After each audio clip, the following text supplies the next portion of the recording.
Halo teman-teman, apakah kamu bingung apakah reksadana itu membagikan dividen seperti ketika kita membeli sebuah saham ya? Dan mari kita bahas. Nah, apa sih itu dividen ya? Khususnya di dividen reksadana. Nah, kalau menurut Bibit ini ya, adalah pembagian hasil keuntungan yang dibagikan reksadana kepada para investornya ya atau nasabahnya. Nah, biasanya ini dibagikan bukan dalam bentuk uang ya atau kas ya, tetapi dikonversi langsung menjadi dalam bentuk unit penyertaan atau nantinya unit kalian itu akan bertambah ya, yang kalian punyai di portofolio itu, khususnya di reksadana yang membagikan dividen itu unitnya akan bertambah. Nah, di sini ada beberapa list reksadana yang membagikan dividen yang ada di Bibit ya. Kalau di aplikasi yang lain mungkin berbeda ya, karena mungkin di dalamnya ada lebih banyak produk reksadana. Nanti teman-teman tinggal sesuaiin aja dengan aplikasi yang kalian pakai. Nah, dalam reksadana pun ini adalah namanya istilah come date ya, sama seperti di saham, dan juga ex date-nya ya. Untuk ini ya contohnya ya. Kalau come date itu adalah cumulative date, merupakan tanggal penentuan terakhir bagi investor untuk yang berhak mendapatkan dividen ya. Atau misalkan come date-nya itu tanggal 1 Juni gitu ya. Ketika teman-teman masih mempunyai unit penyertaan di tanggal 1 Juni atau sampai tanggal 1 Juni, teman-teman berhak mendapatkan dividen. Misalkan di tanggal 2-nya itu teman-teman menjual si reksadananya, teman-teman masih berhak mendapatkan dividen. Nah, sedangkan kalau ex date ini kebalikannya ya.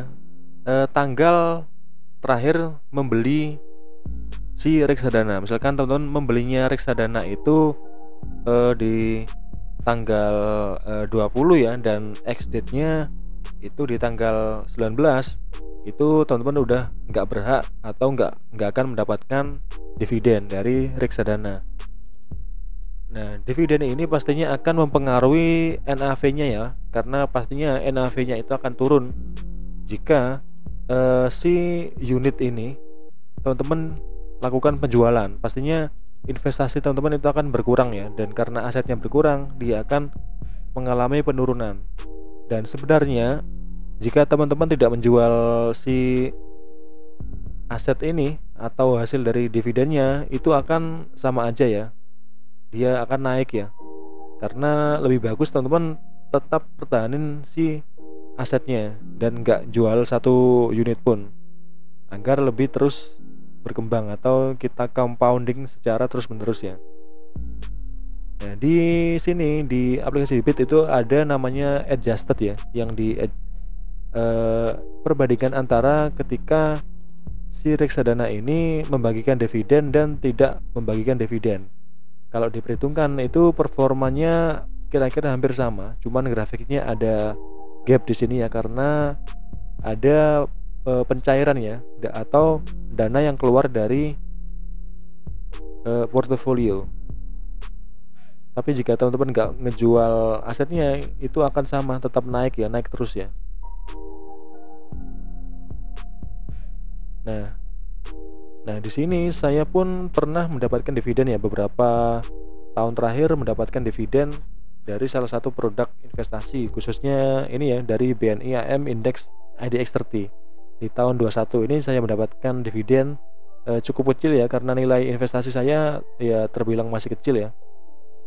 Dan ada juga di tahun 2022 ini mendapatkan sekitar 200 ribuan ya.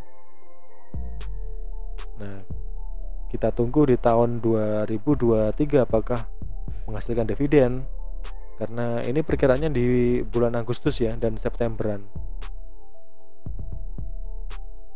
Jadi, dan semoga ini bisa menambah pengetahuan teman-teman, khususnya buat investor pemula ya, dan apa yang harus kita lakuin ketika kita menerima dividen pada reksadana. Dan kalau teman-teman nggak menerima dividen, itu malah bagus ya, karena tidak ada uang yang keluar dari portofolio aset si reksadana ini ya.